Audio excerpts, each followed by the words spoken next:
Vamos ouvir então a tradução do Wagner Pimenta, já temos restabelecido a parte técnica, Wagner. E usa da sua força para ir atrás dos seus objetivos. O mundo responsabilizará a Rússia e Belarus por suas ações.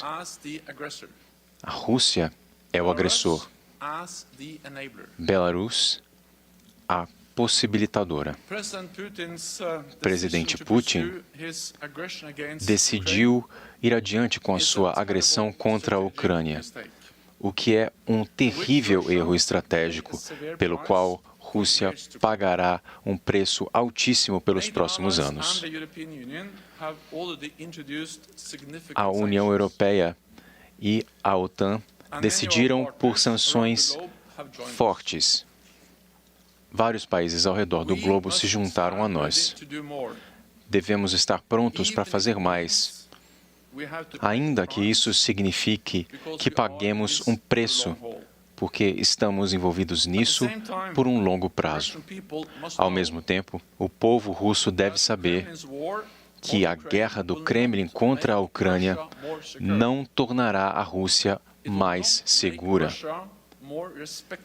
Não tornará a Rússia um país mais respeitado pelo mundo. Não levará a um futuro melhor. Como resposta à escalada militar da Rússia contra a Ucrânia, há questões de defesa. Ontem, aliados da OTAN ativaram nossos planos de defesa.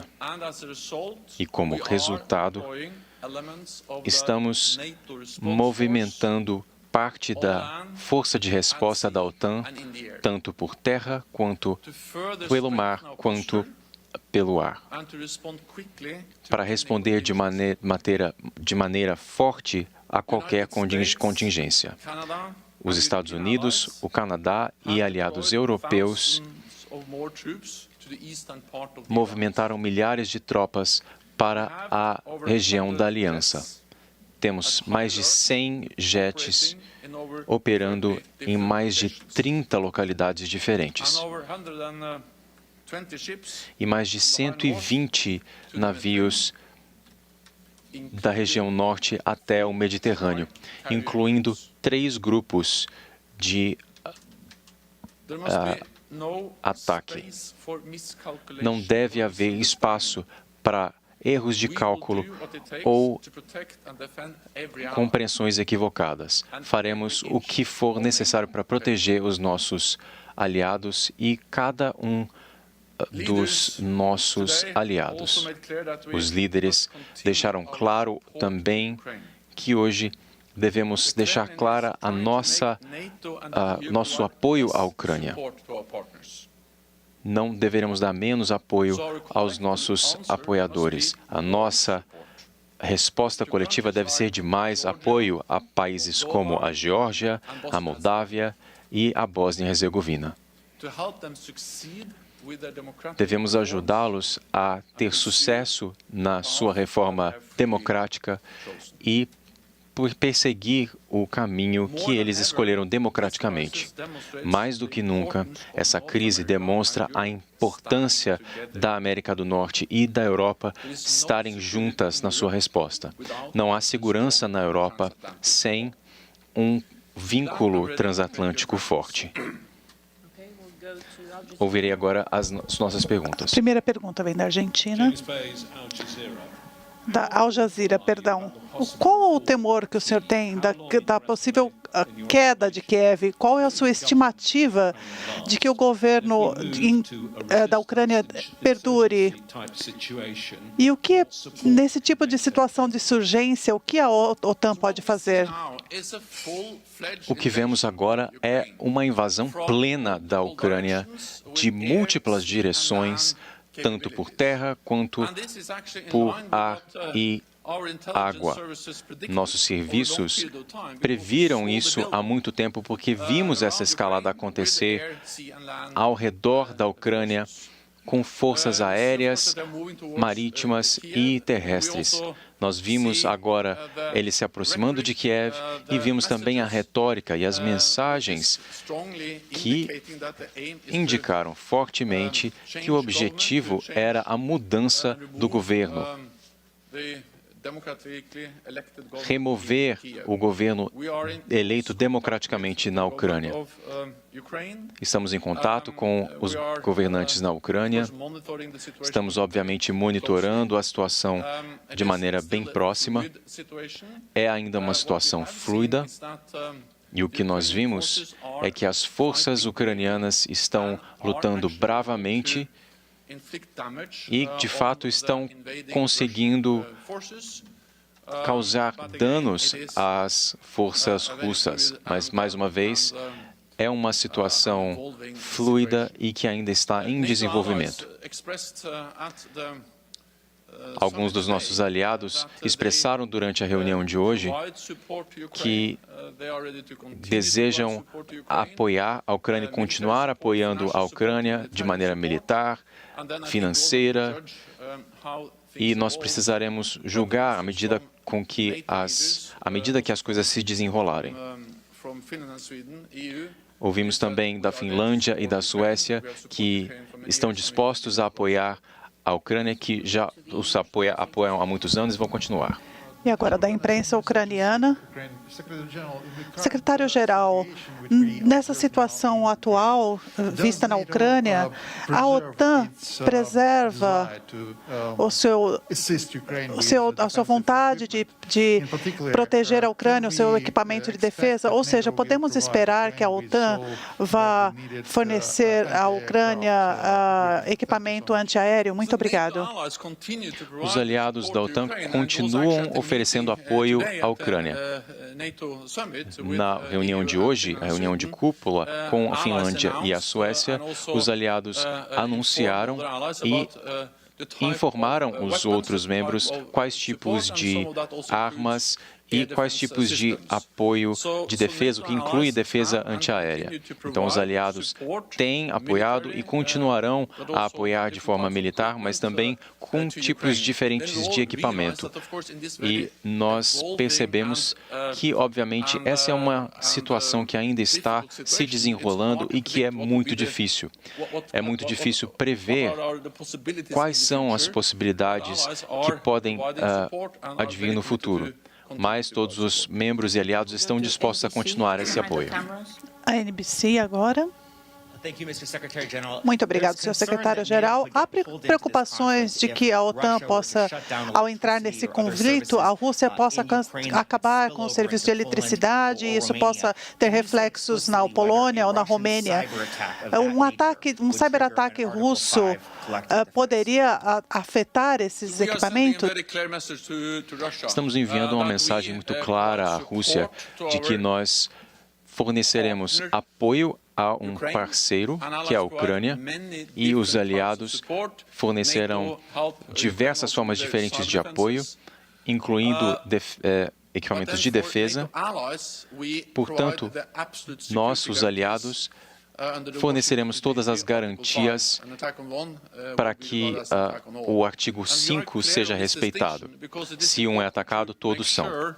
Isso para garantir que nós não tenhamos uma crise ainda maior na Europa, em que a Rússia venha a desafiar ou atacar qualquer país aliado da OTAN. Nós queremos enviar a mensagem de que estamos aqui para proteger todos os aliados e cada centímetro do território dos membros da OTAN. Quanto aos ciberataques, nós estamos trabalhando com isso nos bastidores e procurando mecanismos de prevenção de conflito. Nós temos aliados como, por exemplo, os Estados Unidos, conversamos com figuras como Steve Jobs e o comandante supremo sobre essa questão, focado na questão de diminuir o conflito para que isso não saia do controle e não tenhamos uma situação de perigo mais intenso. Nós temos dito também que os conflitos podem ativar o artigo 5. Não estamos numa posição de dar ao nosso adversário quando ativar exatamente o artigo 5. Estamos focados nas nossas defesas, sabemos do risco e estamos, com isso, aumentando tanto a proteção dos nossos aliados mas também a defesa da Ucrânia. Agora, a NPR, por favor. Muito obrigada. Eu gostaria de saber um pouco mais sobre o uso de forças aéreas, de quantos serão, de onde para onde, e o que mudou no seu cálculo em relação à ameaça do território da OTAN? Será que os aliados irão destacar as suas forças para proteger de forma coletiva? O que mudou nos últimos dias é que, obviamente, houve uma invasão completa de um dos nossos aliados, de um parceiro. Essa é uma crise intensa, uma das mais intensas que já vivemos. Nós temos a força de resposta na Ucrânia, por isso nós estamos enviando esse destacamento para, mais uma vez, evitar qualquer tipo de erro de cálculo e erro de compreensão para proteger os nossos aliados. Obviamente, isso é algo sobre o qual houve consenso de todos os aliados, mas principalmente os nossos aliados do leste da Europa estão muito preocupados. Eles estão próximos a esse conflito na Ucrânia, próximos fisicamente. Eles têm, alguns deles, fronteira com a Ucrânia e com a Rússia, e estão preocupados com essa guerra que está acontecendo, mas também preocupados com a retórica, porque isso vai muito além da Ucrânia. A Rússia está contestando valores de base da nossa democracia e utilizando sua força e infraestrutura que está sendo mobilizada, ou melhor, contra os nossos aliados. E vai haver consequências técnicas militares. É por isso que nós estamos agora destacando a força militar da OTAN pela primeira vez de maneira coletiva para a defesa. No contexto de defesa, estamos falando de centenas de membros de tropas, de diversas capacidades diferentes. Nós temos vários grupos navais, nós temos aeronaves atuando na região e diversos aliados têm também enviado algumas das suas tropas para a resposta da força da Ucrânia. Temos ali um destaque da França, nós temos os Estados Unidos, que também já destacaram centenas de soldados. Todos esses vão ser distribuídos por toda a região. Bom, parte vem dos Estados Unidos, mas são, em grande parte, tropas europeias. A força-tarefa, por exemplo, VGTF, que é liderada pela França, que também tem um componente alemão, é a maior parte desse grupo. Da Associated Press. Só uma questão para seguir aqui nesse mesmo tema. A VGTF, ela pode ir para um lugar. Os aliados estão muito nervosos. Para onde você pode mandar esse tipo de força? É necessário compreender que nós temos diversos elementos, diversos componentes da nossa força-tarefa. Nós aumentamos esse contingente e, por isso, não dependemos do VGTF, apesar de ele ter se juntado a nós. Mas há outros elementos para além deste. Em segundo lugar, nós temos aliados, os Estados Unidos, mas também o Reino Unido, que aumentaram a preparação de forças que foram designadas para auxiliar a OTAN. Então, são forças adicionais que nós podemos mobilizar e destacar como parte da força-tarefa da OTAN. Essa força de defesa, de resposta, tem sido treinada desde 2014. São quase 1.400 elementos. Não estamos mobilizando todo o contingente, mas grande parte dele.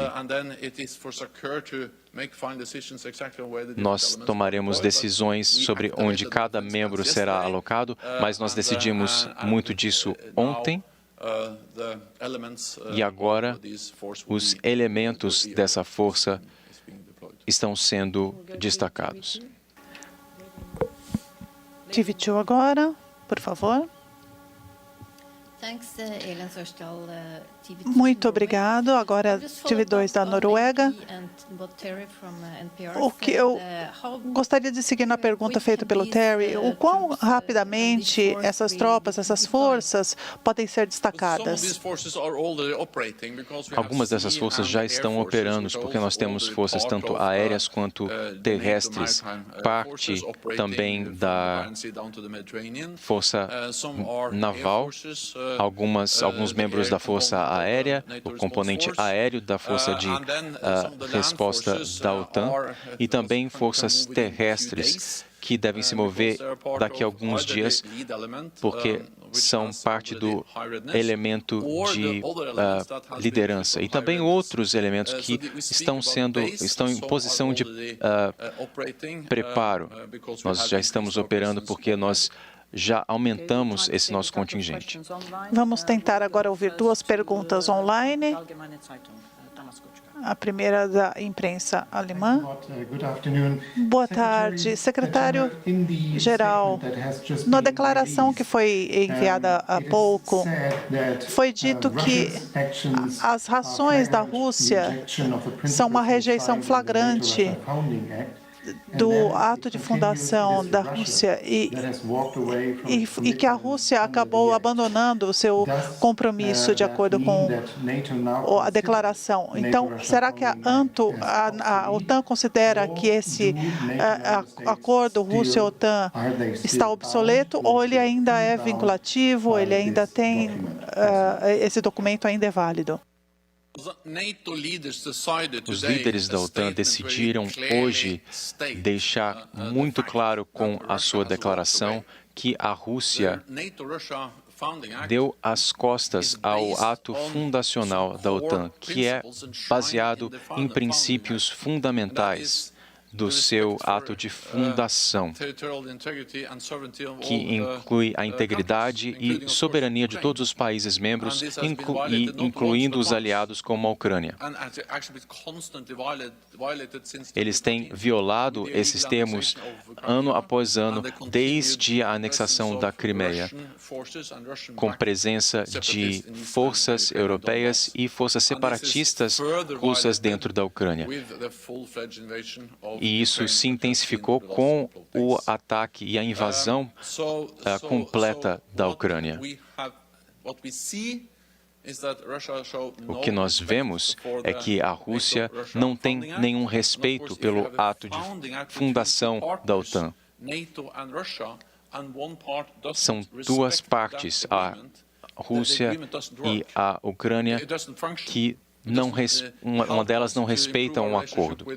Como é possível melhorar o relacionamento com a Rússia dessa forma? Porque se há essas provisões e boas intenções no documento fundacional e essas provisões não são respeitadas, não há como trabalhar. E é por isso que esse nosso ato fundacional não funciona, porque nós havíamos trabalhado com ele durante muitos anos, mas agora ficou muito claro e flagrante a violação com essa invasão da Ucrânia. A próxima pergunta também vem online, da Fox. Muito obrigado, secretário-geral. Duas perguntas rápidas, uma sobre guerra e uma sobre paz. O senhor concorda com alguns relatórios dizendo que Kiev pode cair em um ou 2 dias, apesar da luta, do contra-ataque dos soldados ucranianos? Parece que a derrota é inevitável se continuar assim. E em relação à paz, há uma discussão com o presidente Zelensky que ele estaria disposto a conversar com a Rússia em uma abordagem de paz que pode incluir a neutralidade para a Ucrânia. O senhor concordaria com algum desses pontos? Primeiramente, com relação à situação em campo, é uma invasão completa da Ucrânia.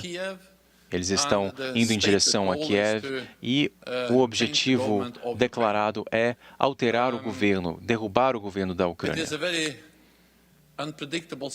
É uma situação imprevisível, portanto, não é possível especular, mas eu gostaria de demonstrar o meu respeito às forças ucranianas que estão demonstrando ali a sua bravura e coragem, lutando e se defendendo contra a força invasora da Rússia, que é tão maior. Com relação às conversas com o governo da Ucrânia, o presidente Zelensky e a Rússia, eu diria que a minha mensagem para o presidente neste momento é que ele deve decidir. O que nós precisamos ver agora é que a Rússia precisa interromper o seu ataque contra a Ucrânia. Parar por completo. Esse é o caminho mais rápido para a paz. Caso eles não o façam, então a paz seria simplesmente através de impedir o avanço da Rússia. NTV agora. Secretário-geral, 2 perguntas rápidas. Eu queria falar um pouco sobre o risco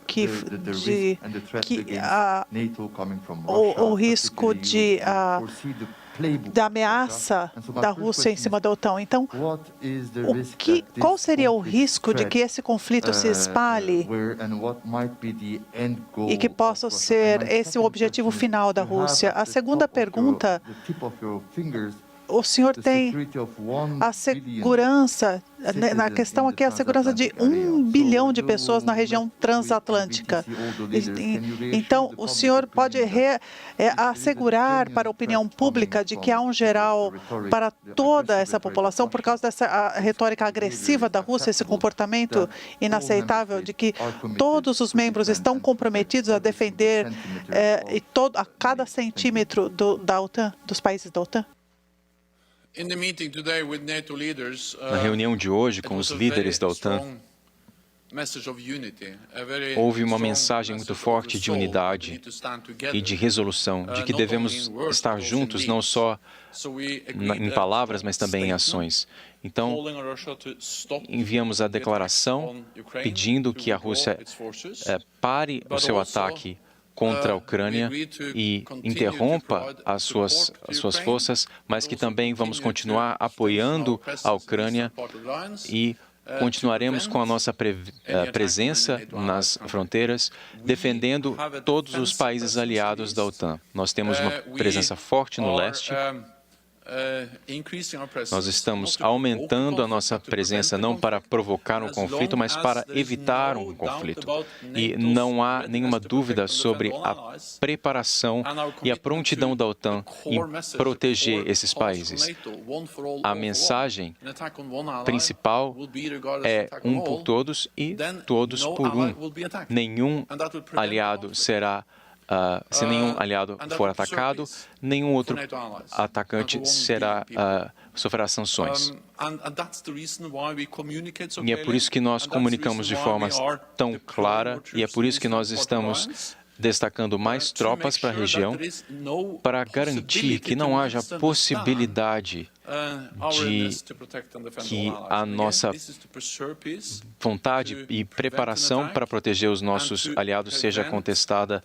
Nós queremos evitar que a guerra que está acontecendo na Ucrânia se espalhe para qualquer país aliado da OTAN. E essa foi a mensagem dos líderes de hoje e também a mensagem quando eu me encontrei com o líder do G7 e também quando eu falo com aliados próximos da União Europeia e da Finlândia, porque a nossa preocupação é que o ataque à Ucrânia vá além da Ucrânia. É um ataque horrendo a pessoas inocentes, mas é também um ataque à ordem de segurança na Europa. E é por isso que nós estamos levando isso de forma tão extremamente séria. Da Deutsche Welle.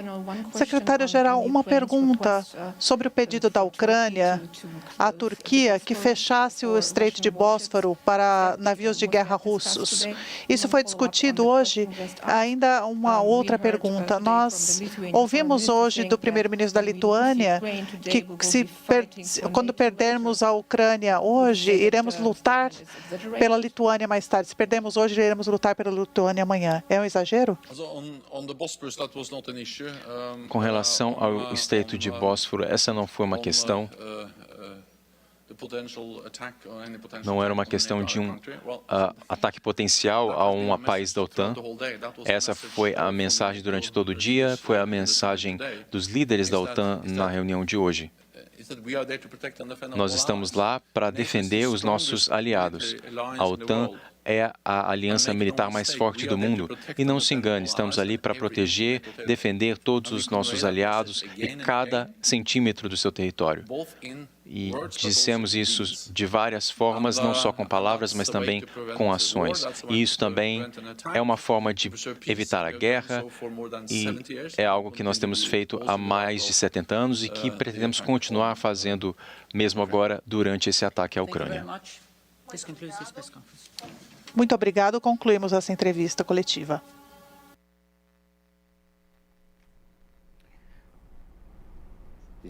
Bom, a gente acabou de ouvir, então, o líder da OTAN, Jens Stoltenberg, falando que responsabiliza a Rússia como agressor da Ucrânia e também Belarus por ser facilitador do ataque russo à Ucrânia. Jens Stoltenberg anunciou também um movimento de tropas da OTAN por terra, mar e ar, diz que tem mais de 100 jatos em 30 localidades, 120 navios, milhares de tropas que estariam se deslocando, então, para a região próxima ao conflito. Nós agora vamos acompanhar o alto representante da União Europeia para a política exterior. Nesse momento está falando Joseph Borrell, está falando também sobre a guerra da Ucrânia. A gente vai acompanhar ao vivo com a tradução simultânea da Denise Bobadilla e do Wagner Pimenta. O que acontece, o que a Rússia tem feito e o que nós pedimos com essa condenação da Rússia nas Nações Unidas.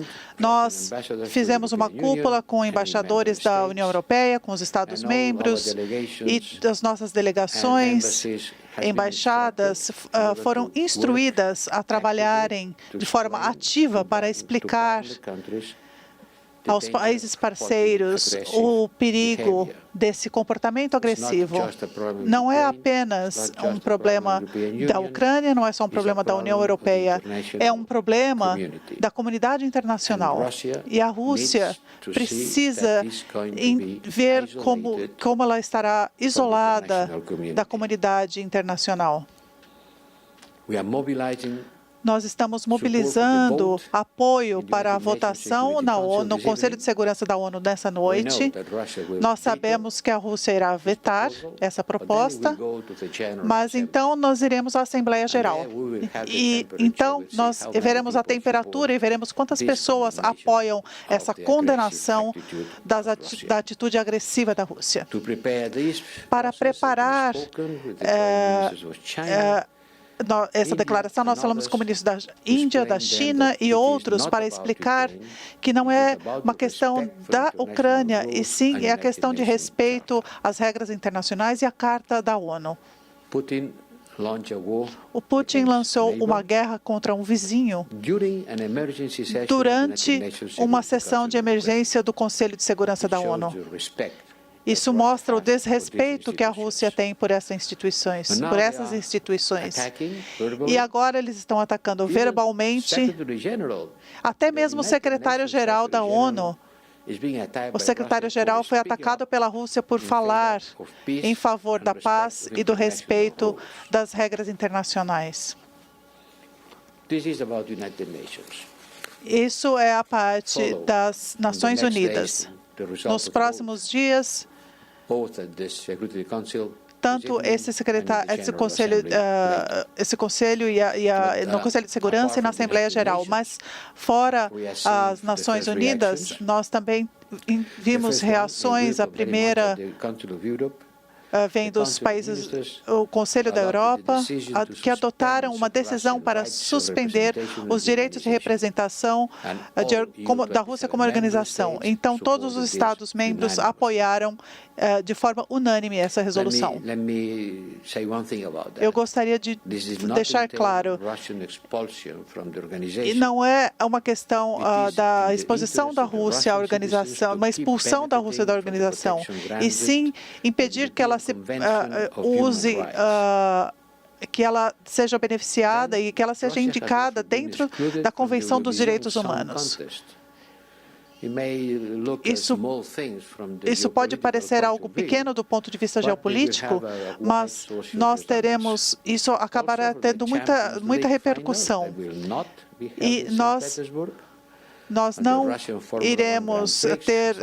A Rússia iria cedular uma prova de Fórmula 1 em São Petersburgo e ela já não irá mais sediar. E como em relação à Ucrânia, nós mantemos o nosso apoio de toda forma que pudermos. E há um consenso a esse respeito. E, finalmente,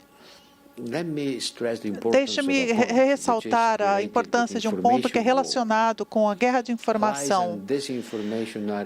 A desinformação ela está muito espalhada na Rússia e até mesmo nos postos mais altos da política. Se vocês observarem os relatórios da equipe de comunicação que conseguiram trabalhar a desinformação e como eles conseguem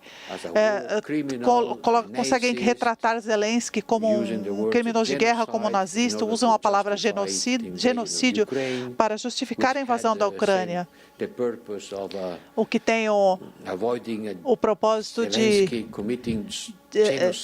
dizendo que Zelensky estava cometendo genocídio contra as pessoas que falam russo na região de Donbass.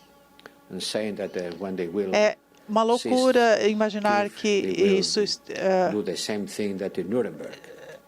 que eles estejam usando. Isso foi usado para usar os mesmos termos que foram usados na Convenção de Nuremberg. Então, esse tipo de desinformação precisa ser combatida, precisa ser investigada e precisa ser evitada. Além disso, pensamos sempre no que pode acontecer com países vizinhos poderiam sofrer. Nós apoiamos Moldávia, Geórgia e olhamos para os países dos Balcãs Oriental, porque vimos provocações nos Balcãs Orientais, especialmente na Bósnia e Herzegovina. E para apoiar a estabilidade do país, nós vamos mobilizar as forças de operação que vamos destacar. Então, 500 militares foram destacados nessa missão para a estabilidade do país. Isso vai acontecer nos próximos dias.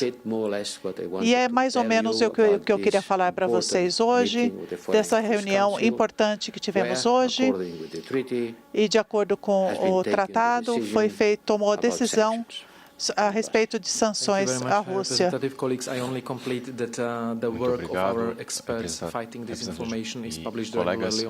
As informações, eu só queria complementar que estão sendo enviadas no nosso site para desmentir as informações falsas. Vamos começar com as perguntas. Obrigado. Marco Benzolini.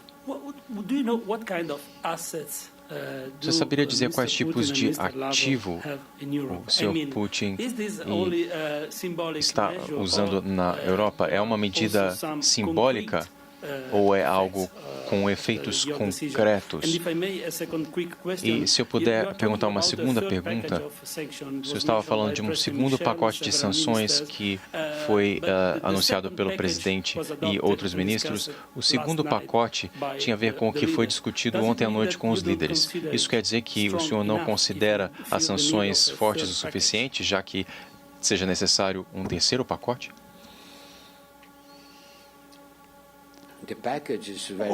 O pacote é muito forte. Ele foi colocado em prática muito rapidamente. Nós nunca vimos a União Europeia agir tão rapidamente. Então, não é uma questão de semanas ou meses, foram 2 dias e 24 horas. Sabe quanto trabalho é necessário para uma decisão dessa, para ter esses documentos legais, passar por esse circuito de ministros para colocar todos em concordância, todos os países membros, conselho, é muito trabalho e isso foi feito muito rapidamente. O pacote é completo, é forte, mas talvez possa haver algo mais, algo que não tenha sido incluído na discussão, por exemplo, o SWIFT, por exemplo. Então, nada está fora de discussão. Então, isso pode ser adotado nos próximos dias. Vamos ver. Não excluímos possibilidades do que possa ser adotado.